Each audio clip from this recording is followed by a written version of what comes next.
ئاساییکردنەوە و گێڕانەوەی شکۆی پەرلەمانی کوردستان لە ئێستادا لە هەموو کات پێویسترا لە کاتێکدا ناوچەکە و عێراق و هەرێمی کوردستان بە گۆڕانکاریەکی گرنگ و بارودۆخێکی سیاسی و ئابووری تێپەڕ دەبێت. ئەو بارودۆخە چەقبەستووە ئێستای هەرێمی کوردستان کاریگەری کردوتە سەر هەموو کایەکانی ژیانی هاوڵاتیان و نیگەرانی زۆری دروست کردووە.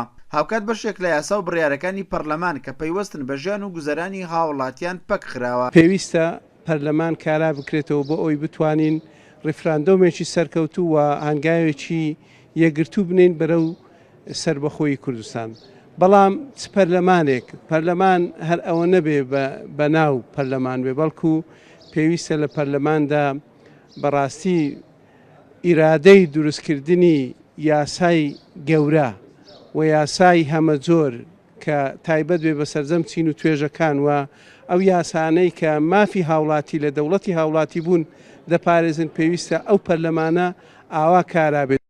لایەنە سیاسیەکان پێیان وایە دەبێت پەرلەمان بە جۆرێک کارا بکرێتەوە تەواوی دەسەڵاتەکانیشی بۆ بجێڕدرێتەوە، تەنها مەبەستلەی بەڕێکردنی هەندێک پرس نەبێت کە یاساین و بەبێ پەرلەمان بایخ و گرنگی خۆی نابێت. ئەمەش تەنها بە کۆدەنجی تەواوی حزب و لایەنە سیاسیەکان دەبێت بەوەی هەرێمی کوردستان ڕزگاری بێت لە تەواوی ئەو کێشە و قەیرانانەی شیرازەی ژیانی هەموو تاکەکانی گۆڕیوە.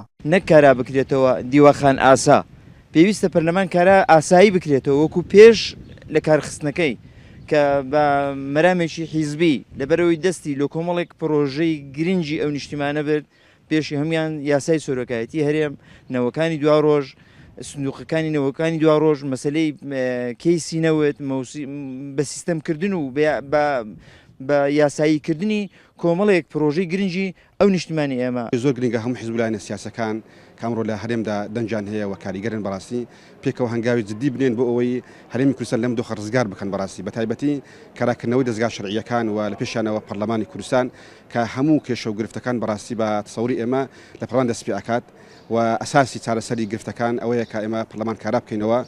کاراکردنەوەی پەرلەمان و کۆتایی هێنان بە کێشە و ناکۆچەکان داواکاری خەڵکی کوردستان و حزب و لایەنە سیاسیەکانیشە. کورد لە هەموو ساتێک زیاتر ئێستا پێویستی بەڕێخستنەوەی نێوماڵی خۆی هەیە لە کاتێکدا حکوومەتی هەرێمی کوردستان لە هەوڵە چاکسازەکانی بەردەوامە بۆ دەربازبوون لەو بارودۆخە ئابووریەی کە کاریگەری زۆری کردوتە سەر ژیان و گوزەرانی هاوڵاتیان بەگشتی.